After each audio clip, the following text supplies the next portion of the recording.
I live in a pineapple under the sea. The sea is my home, so I know a lot about it. Today, I'll show you 10 awesome, mysterious sea monsters. I'm ready. I'm ready. I'm ready. I'm ready. Number 10, Jormungandr. Jormungandr is a super famous creature from Norse mythology. It is a child of Loki and the giant Angerboda. It is so huge it can wrap itself around the earth and bite its own tail. Legend says that this snake-like monster lets go of its tail, the apocalypse or Ragnarok will begin. There's no proof that a creature of this size really existed, but people have claimed they've seen one. Maybe they mistook it for large sea animals like my friend, pearl crabs, the sperm whale. Number 9, Cthulhu. Cthulhu first appeared in a book called The Call of Cthulhu, written by H.P. Lovecraft. I live in a pineapple under the sea, and this cosmic monster Cthulhu lives in a mythical city of Orlea. Among the collection of beings created by Lovecraft, it's one of the great old ones. In his story, cults worship Cthulhu in a humanoid shape with squid tentacles on its face and dragon wings. How cool is that? You can find Cthulhu in the Marvel Universe too, looking pretty similar to the one created by Lovecraft. Number 8, the Kraken. Squidward Tentacles is our Kraken. He rules our world with his tentacles. Or does he? The truth is, the Kraken is one of the most well-known underwater sea creatures from mythology. It usually takes the form of a massive squid. It's said to reside off the coast of Greenland and Norway, and frightens sailors that pass through the area. Some people think that the images of giant squid was an inspiration of the Kraken mythology. The Kraken has appeared in the movies, video games, TV series, and books. It's pretty famous among sailors. That's awesome! Number 7, Leviathan. Leviathan comes from Hebrew. It's described as a sea snake with many heads in the Old Testament of the Bible. Psalms, the book of Job, the book of Isaiah, and the book of Amos all mention it. Chaos and danger are all within the creature. What's more, it devours the condemned souls. It's often tied with the sin of envy. People now use the word Leviathan when they talk about any huge sea animal. The enormous oarfish, also known as Regalecus glesni, is said to be the source of many sea serpent and sea monster stories. This fish may grow to a maximum length of 11 meters, giving it the appearance of a gigantic sea snake or sea dragon. Number 6, Scylla. The Scylla was not always a sea monster.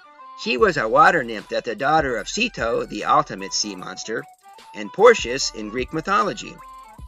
Odysseus, the legendary hero who brought victory to the Greeks through his clever plan involving the Trojan horse after 10 years of battle in the Trojan War, had to get past this giant creature on his way home to Ithaca. Homer uses the sea monster Scylla and her equally evil neighbor, Charybdis, to show the dilemma of choosing the lesser of two evils. Later Roman authors of Greek myths like Ovid describe Scylla as a beautiful woman who had the misfortune of attracting the attention of a sea god called Glaucus. Glaucus asked a Greek witch, Circe, for a love potion to get Scylla to fall in love with him. In revenge, Circe, who was herself in love with Glaucus, turned Scylla into a hideous sea monster. Like in all Greek myths, there are several versions of Scylla's story, and in some, her parents were Titans, and Glaucus was a fisherman. In other versions, the jealous competitor is the wife of Poseidon, the Greek god of the sea. Number 5, Sirens. Sirens are female beings from Greek mythology that live close to the water's surface. They sing to seduce people nearby with their lovely melodies and lure ships close to land so they will crash. Some tales say sirens can even enchant the wind. Typically, the sirens are women and a variety of birds. Some people said they see women with huge bird feathers and feet, or women with a bird's body and a woman's head. In later mythology, sirens are represented as evil mermaids. Number 4, Capricorn. The Capricorn, or sea goat, is a legendary creature that's described as half god and half fish. I want to be half god, half sponge. The beast is related to the constellation Capricornus. The monster was introduced into Greek mythology from the Babylonian zodiac. This sea monster appears in Jewish mythology too. The legend says all creatures in the sea have to offer themselves up to the beast at some point. Number 3. Dogfish. This sea monster is not a part of old folklore, but it's still dreadful. The Adventures of Pinocchio, published in 1883, includes a sea creature that looks like a dog. It has 3 rows of teeth and is said to be at least 500 feet long. It has a mouth large enough to swallow an entire train car. Even Pinocchio's creator was swallowed by the awful dogfish, according to a dolphin. The dogfish has been portrayed in many different ways in movies, video games, and TV shows.